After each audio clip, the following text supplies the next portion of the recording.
Who is responsible for Taiwan's defense? Part 124. Introduction to World War II in the Pacific. Tensions between the United States and Japan escalated through 1941, as the U.S. opposed Japan's aggression and atrocities in China, and its broader expansionism threatening Western interests in the Pacific. The U.S. ramped up economic sanctions, froze Japanese assets, and provided increasing aid to China. This pressure on a resource-poor nation heavily dependent on imports pushed Japan to launch a December 7, 1941 surprise attack on the U.S. fleet in Hawaii, devastating Pearl Harbor, sinking multiple battleships, and killing over 2,400 Americans.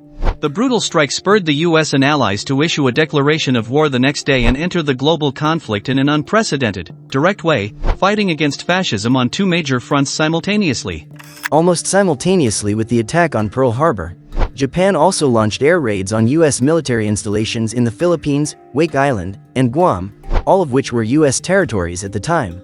Early U.S. efforts in the war focused on protecting Australia and stemming Japan's rapid onslaught across Southeast Asia and the Western Pacific. But the devastating June 1942 Battle of Midway marked a major turning point as U.S. code-breaking intelligence enabled an ambush helping destroy 4 Japanese fleet carriers and kill hundreds of pilots, irreparably damaging their offense and initiative going forward. The U.S. did launch some aerial bombardment of Japanese installations in Taiwan as early as 1943 and periodically through 1944 to further strategic objectives of disrupting key enemy supply lines and anchorage abilities. However, no ground troops were sent to the island given the enormous committed manpower fending off Japan's advances further south in New Guinea and adjoining waters. The U.S. began an agonizing process of island-hopping offensives to push Japanese troops back in late 1942, culminating in horrific carnage on Iwo Jima in February 1945 and the Battle for Okinawa, Ryukyus, beginning that April.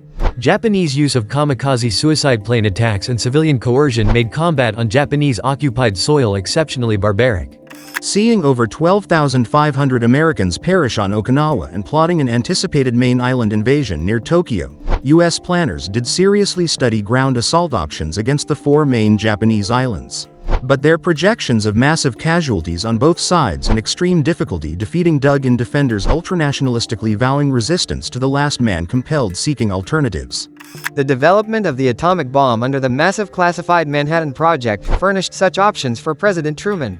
Despite some ethical reservations, the shock of nuclear bombings on Hiroshima and Nagasaki aimed at speeding Japanese surrender without cataclysmic home island battles proved decisive in finally prompting formal capitulation documents being signed by the Japanese on September 2, 1945. In the European theater, the end of organized fighting and the peace treaty were separated by less than a year.